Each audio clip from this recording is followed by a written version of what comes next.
السلام عليكم ورحمة الله تعالى وبركاته. عرفتي شنو؟ عبد المجيد طيط صيفط برقية تعزية للملك محمد السادس. بهذا الحدث ولات الجزائر دارت إنجاز عظيم، ولا المغرب هو اللي كيدير المشاكل للجزائر حيتاش صيفطات برقية تعزية. وعرفتي شكون اللي كيطبل ويغيط للجزائر؟ قناة فرنسية. ولكن غتشوفوا ردة فعل السي الحسن أقرطيط وكيفاش رد عليهم وخلاهم غير كيتلواو بعدما عقلهم على اللي فات بأن الملك محمد السادس دائما في خطاباته كيذكر الجزائر، وكون غير هي تبعد من الوحدة الترابية المغربية ديك الساعات عاد تكون مسالمة والمغرب هو اللي ضربها. خليكم مع الفيديو، ما تنساوش لايك واشتراك وتفعيل الجرس. شوفنا الفيديو. تقرأان تعازي الرئيس الجزائري للملك المغربي محمد السادس بوفاة والدته رغم التوتر والقطيعة الدبلوماسية بين البلدين. أطرح عليك السؤال أولا دكتور توفيق بقعدة، أستاذ العلوم السياسية والعلاقات الدولية بجامعة الجزائر، مرحبا من جديد. أكيد أن ما قام به الرئيس عبد المجيد تبون من تعزيته لوفاة والدة الملك المغربي محمد السادس تعتبر نقطة إيجابية ومؤشر إيجابي يضاف إلى المؤشر الآخر الإيجابي بعد قرار المغرب بإلغاء نزع ملكية العقارات الجزائرية، وبالتالي هذان الموقفان يعتبر بداية، لا أقول بداية تحول جذري في العلاقات بين البلدين، وإنما مؤشرات إيجابية على عكس ما شاهدناه في الفترة السابقة من مؤشرات سلبية في علاقة البلدين، وزيادة التي كانت كلها محتدمة سواء في المجال الإعلامي أو من خلال التصريحات الرسمية. يمكن البناء على هذين المؤشرين الإيجابيين لبحث في أسس العلاقات والقطيعة في العلاقات بين الدولتين عندما تبدي المغرب فعلا رغبتها في عودة العلاقات بشكل جدي وبمراجعة كل الأسباب التي أدت إلى هذه القضية الدبلوماسية. طيب، أذهب إلى ضيفي الدكتور الحسن قرطيط، أستاذ الأنظمة السياسية والعلاقات الدولية بمعهد الدراسات العليا للتدبير من الرباط. هذه التعازي هل هي فعلا حمالة معان؟ هل هي حمالة رسائل من الرئيس الجزائري إلى العاهل المغربي، أم أنها لا تعد أن تكون إجراء بروتوكوليا لا أكثر ولا أقل لا يحتمل التأويل؟ ما القراءة التي خصت بها هذه التعازي في المغرب ولديك أنت دكتور؟ أنا لا أعتقد على أنها تشكل إشارة سياسية أو هي رسالة سياسية من دولة الجزائر إلى المغرب للبناء عليها، على اعتبار أن المدخل الرئيسي بطبيعة الحال لعودة العلاقات الدبلوماسية بين البلدين يتطلب استصدار موقف واضح من دولة الجزائر فيما يتعلق بالقطيعة السياسية والدبلوماسية، وبالتالي هذا يدخل ضمن واجب العزاء ويدخل ضمن الأعراف والتقاليد الدبلوماسية الجارية بين الدول وبين رؤساء الدول، وبالتالي لا يمكن أن نبني عليها للحديث عن وجود إرادة سياسية لدى حكام الجزائر في استعادة العلاقات الطبيعية، لأن بكل بساطة من اتخذ قرار القطيعة الدبلوماسية والسياسية مع المملكة المغربية هي الجزائر. من اتخذ قرار إغلاق المجال الجوي أمام الطيران المدني والعسكري هي الجزائر، وبالتالي لا يمكن الحديث عن إشارة سياسية بدون العودة عن هذين القرارين اللذين أضر بشكل كبير بالعلاقات البينية بين المغرب والجزائر.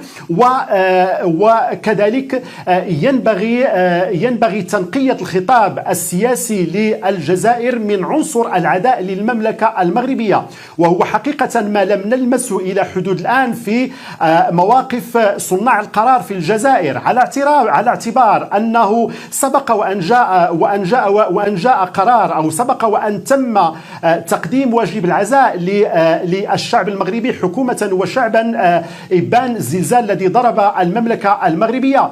كذلك أن الجزائر كان موقفها أو تبنت موقف الأذن الصماء فيما يتعلق بالدعوة التي وجهها عاهل البلاد الملك محمد السادس إلى الرئيس الجزائري وإلى دولة الجزائر. طيب.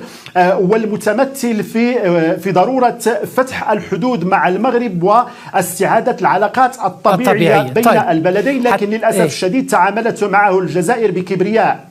طيب، حتى أكون منصفا مع ضيفي في الجانب المقابل دكتور توفيق بقعدة وأعود إليها، الرئيس الجزائري كان من أوائل المعزين للملك المغربي إن لم يكن الأول كما يقول حتى مراقبون. يعني ضيفي يقول لا أعتقد أنها إشارة سياسية يمكن البناء عليها، وفي هذا صدد سؤالي تحديدا: ألا ينبئ هذا الأمر وهذه التعازي ألا تنبئ ببوادر أو باستعداد جزائري على الأقل لإعادة الدفء إلى العلاقات بين البلدين، أو ربما على الأقل الحفاظ عليها ضمن ما يوصف بخط الرجعة من خلال إرسال إشارات إنسانية بديرة حسن نية تعلو على الخلافات البينية؟ هل تتفق فيما ذهب إليه ضيفي في حديثه بقوله أنها لا تقرأ كإجراء لاستعادة العلاقات؟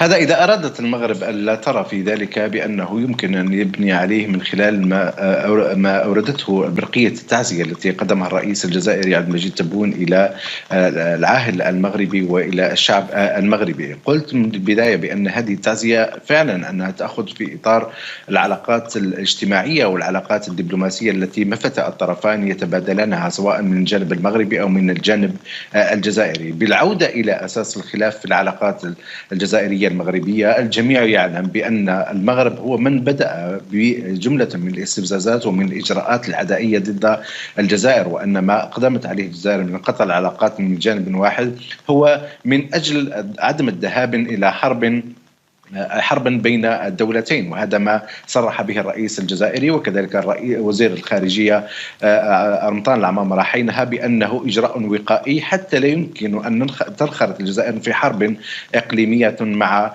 المغرب. قلت من البداية أن هذه الرسائل الإيجابية من الجانب الجزائري ومن الجانب المغربي بعد إلغاء قرار مصادرة الأملاك العقارية للسفارة الجزائرية في الرباط هما مؤشران إيجابيان يمكن للمغرب أن تبني عليهما من أجل تلافي الأسباب التي أدت إلى قطع العلاقات بين الدولتين. وأعتقد بأن صيرورة العلاقات البينية بين الطرفين والذي يتفحص جيدا من هو الطرف الذي يريد تأجيج العلاقات والدفع بالجزائر إلى مثل هذه القرارات هو السلوك المغربي المعادي للجزائر من خلال استضافتها لحركات إرهابية ودعمها بالمال ومنصات الإعلامية، بالإضافة إلى أن المغرب ولأول مرة في تاريخ من تقصد بالحركات الإرهابية؟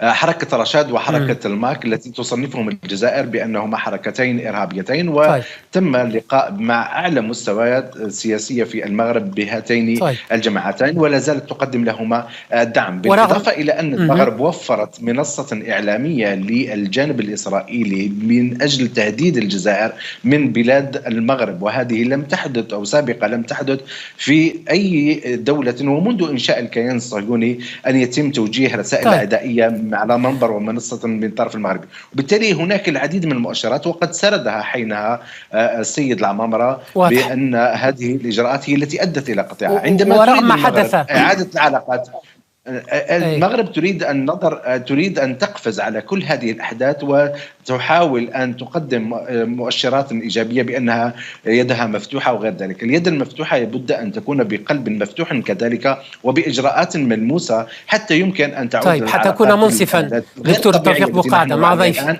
علاقات طبيعية. أستسمح أن أكون منصفا مع ضيفي دكتور الحسن قرتيت من الرباط. رغم كل هذه الخلافات هذه الانتقادات والانتقادات المضادة ما بين الجزائر والمغرب دكتور الحسن قرتيت، رغم كل ذلك الإشارة السياسية واضحة يقول المراقبون من خلال هذه التعازي، الرسالة أيضا واضحة الإيجابية أتحدث، ورغم القطيعة الدبلوماسية وكم الخلاف الكبير بين البلدين في ملفات عديدة لأول مرة الرئيس الجزائري يتوجه من خلال برقية تعازيه للملك المغربي محمد السادس بعبارة جلالتكم بشكل مباشر.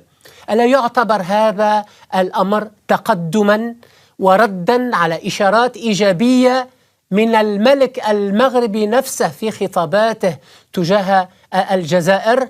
وبالتالي يمكن فعلا ربما وضع الخلافات جانبا، تناسي الماضي بين بلدين جارين شقيقين والتأسيس على ذلك لترتيب الأجواء بين البلدين رغم الخلافات التي يصعب تجاوزها أحيانا. تفضل. أنا في البداية أنا لا أفهم كيف يعتبر ضيفك من الجزائر على أن تقديم واجب العزاء لجلالة الملك وللشعب المغربي في وفاة أم جلالة الملك فيما يتعلق بالعلاقات البينية بين المغرب والجزائر، وبالتالي لا يمكن في نظري أن نعتبر على أن هذه إشارة سياسية كما قلت في البداية، على اعتبار أن العناصر المرتبطة بالأزمة السياسية والدبلوماسية بين المغرب والجزائر هي عناصر عميقة جدا. وما دام ضيفك يتحدث عن هذه الإشارات، دعني أقول على أنه في خطاب رسمي لصاحب الجلالة تحدث فيه بشكل واضح عن ضرورة عودة العلاقات ما بين المغرب والجزائر، وتحدث عن علاقات الإخوة وعن علاقات الأخوة وعن علاقات الأشقاء ما بين المغرب والجزائر، وشرح وقال بالحرف على أن اليد المغرب ممدودة، وأكثر من ذلك قال بأنه لا يمكن أن يأتيكم من المغرب أي شر. ومع ذلك عوض أن تتلقى في الجزائر هذا الخطاب ومجموعة من الإشارات التي سبقته والتي جاءت بعده كان رد الجزائر التصعيد في الخطاب السياسي والدبلوماسي. وبالتالي أعتقد على أن المدخل هو ضرورة تطهير الخطاب السياسي من عنصر العداء للمملكة المغربية. وضيفك يعيد ما تنشره دائما الدعاية الجزائرية فيما يتعلق بتواطؤ المغرب ضد مصالح الجزائر أو عداء المغرب ضد الجزائر. وأشرت في البداية إلى أن قرار القطيعة الدبلوماسية جاء بشكل أحادي من الجزائر، تلاه قرار إغلاق المجال الجوي، ثم تلاه قرار إغلاق أنبوب الغاز، وكان فيه قصد واضح للإضرار بالمملكة المغربية والإضرار بمصالح الشعب المغربي. وبالتالي خلف هذه الإشارة الأخلاقية، لأن في نهاية المطاف واجب العزاء يدخل كما قلت ضمن التقاليد وضمن الأعراف الدبلوماسية بين رؤساء الدول.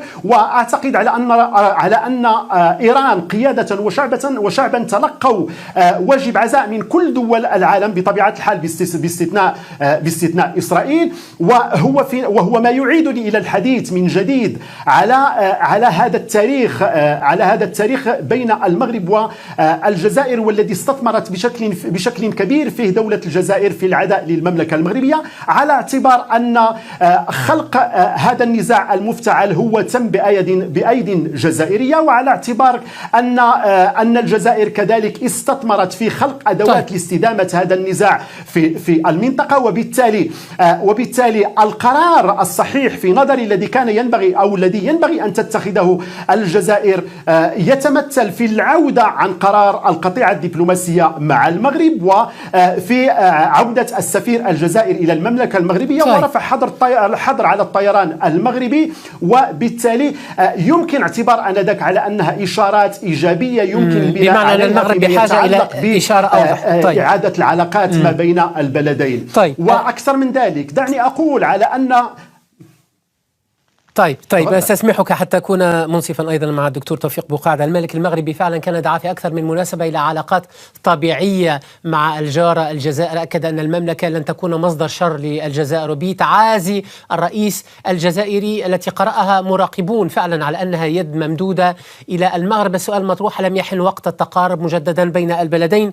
ضيفي يلمح إلى حاجة المغرب إلى إشارة أوضح بكثير، إلى إشارة سياسية أوضح وأعمق، إلى خطوة أكبر على رأسها التراجع عن قرار قطع العلاقات الدبلوماسية مع المغرب، ولأن كانت هناك ملفات خلافية يصعب حلها في المرحلة الحالية. كل ذلك دكتور توفيق بقعدة تفاديا لتأزيم الموقف أكثر، كل ذلك تحسبا للأسوأ. بحاجة المغرب إلى إشارة أوضح، إشارة سياسية أوضح. أنا قلت منذ البداية أن الجزائر أسست علاقتها وطبيعة وتقييم علاقتها مع الشقيق المغرب بناء على عديد من المؤشرات، وأن هذه المؤشرات لا زالت قائمة إلى حد الآن. الاعتداد بالخطابات الرنانة من الملك المغربي تبين بأنها غير كافية ما لم تسبقها إجراءات عملية فيما يتعلق بالأسباب التي أدت إلى قطع الجزائر العلاقات مع المملكة المغربية، أن الجزائر تؤمن بما هو عملي وليس بما هو لفظيا أو خطابات رنانة. ضيفك من المغرب يرى بأن الجزائر هي السبب في قطع هذه العلاقات، وهذا منافي للحقائق، بالرغم من أن السبب الحقيقي وربما القشة التي قسمت ظهر العلاقات الجزائرية المغربية هو ما صرح به السيد عمر هلال في الأمم المتحدة بدعم استقلال منطقة القبائل، بالرغم من أن الجزائر كانت أكثر دبلوماسية وبعثت بمذكرة استفسار إلى الجانب المغربي بتوضيح معنى هذه التصريحات أو إنكارها أو حتى القيام بأي توضيحات، لكن المملكة المغربية لم ترد على هذه الاستفسارات، وبالتالي كانت الواقعة بقرار الجزائر بقطع العلاقات مع المملكة المغربية. قلت منذ البداية أن الجزائر لا تسعى إلى العداء، وإنها فقط تتلافى أن يتطور هذا الممارسات المغربية إلى حرب إقليمية لن تكون في صالح الشعوب ومستقبل الشعوب لاحقا. هل هذا الأمر وارد؟ نعم، هناك العديد من المؤشرات واردة، وخاصة ما حدث عندما قصفت القوات المغربية لشاحنة تجارية لتقل أشخاص مدنيين في رحلة تجارة بين الجزائر وموريتانيا. وهناك العديد من الاستفزازات التي يمارسها يوميا الإعلام المغربي ضد الجزائر. عندما نقول الإعلام لابد أن ننظر بعينين الاثنين، لا ننظر بالعين الواحدة، وكان الإعلام المغربي منزه عن كل تلك التهم وتلك الأكاذيب وتلك التلفيقات التي توجه للجزائر. الجزائر تؤمن إذا أردت العلاقات لابد أن تبنى على أسس صحيحة. عودة العلاقات بين الجزائر والمغرب يجب أن تعود على أسس صحيحة. أولا أن تقوم المغرب بكل ما كان سببا في هذه القطيعة. طيب. أن ترفع يدها عن مساندة ودعم الحركات الإرهابية، أن تكف عن استغلال، أن تكون أراضيها بداية لأعمال عدائية وتجسسية ضد الجزائر ما تقوم به إسرائيل على الأراضي المغربية، وحادث بيغاسوس خير دليل على ذلك، وأن تبدي نوايا فعلية بأنها لن تضر بمصالح الجزائر ولن تضر بالأمن القومي للجزائر. هذا يحتاج إلى حوار. طيب.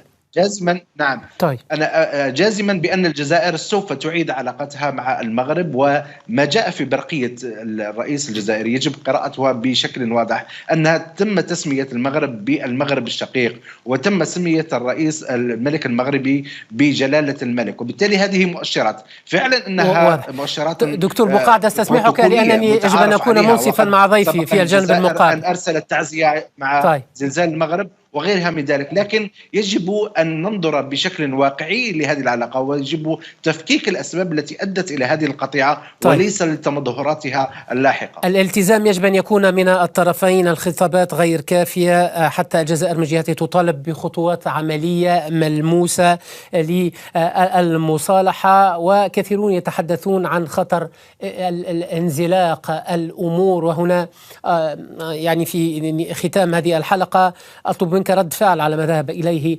ضيفي، وأسألك أيضا دكتور لحسن أقرتيت، هل قلق البعض من تداعيات عدم التوصل إلى حل جذري بين البلدين للخلافات مبرر؟ إلى أي مدى يمكن للبلدين الجارين الشقيقين أن يصمد هكذا دون حوار في ظل قطيعة دبلوماسية تغذيها سجالات متعددة في المنابر الدولية وحرب إعلامية موازية من هذا الطرف وذاك؟ ألا يخشى من انزلاقات لا يحمد عقبها؟ كلمة الختام لك لو سمحت.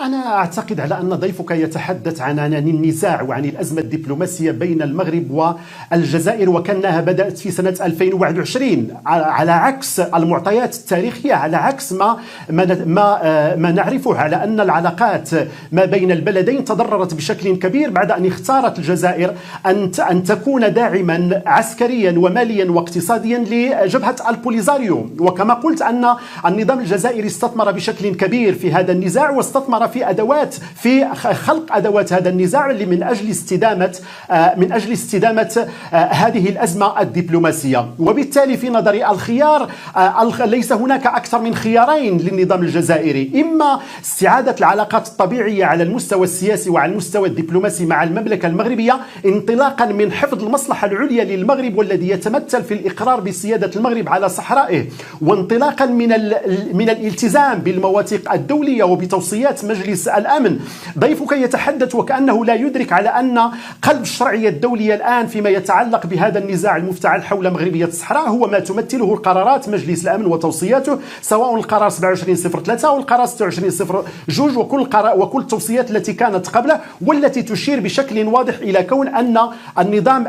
كون أن الجزائر هي طرف رئيسي في هذا النزاع، وبالتالي ينبغي أن تعود إلى الطاولة المستديرة من أجل إيجاد حل سياسي لهذا النزاع. وبالتالي أعود للقول على أن المغرب دائما كان حريص في العلاقة مع دولة الجزائر على الحفاظ على العناصر التاريخية المشتركة ما بين الشعبين، وعلى ضرورة تغليب المصلحة العليا للبلدين، لأن هل يمكن أن يكون ذلك بإشارات أوضح تجاه الجزائر؟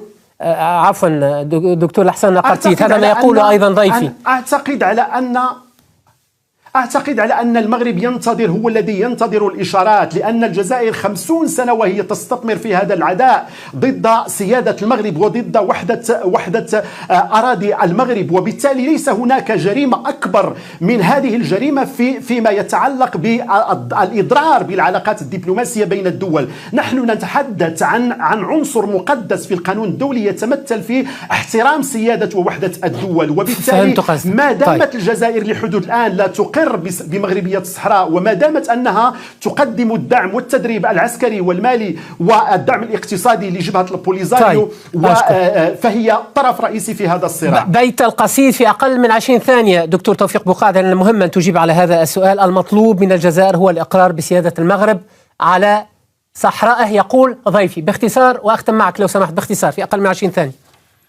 أكبر جريمة يرتكبها المغرب الآن هو جريمة الاستعمار ومحاولة مصادرة حق في شعب في تقرير مصيره وبالعودة إلى الوثائق الأممية. أعتقد بأن القضية مسجلة في لا يمكن للجزائر أن تغير موقفها من ذلك. بالتالي الجزائر هي موقف مبدئي في تصفية الاستعمار، وإجراء الاستفتاء. إذا أراد الشعب الصحراوي الانضمام إلى المغرب فلهم ذلك، وإذا أرادوا الاستقلال فيجب أن يكون له. أشكركما على كل، أنا أشكركما جزيل شكر. يبدو أن فقدنا ما زال الاتصال معكم. أخوتي الأعزاء، شكرا على مشاهدتكم، وإلى اللقاء إلى فيديو آخر إن شاء الله.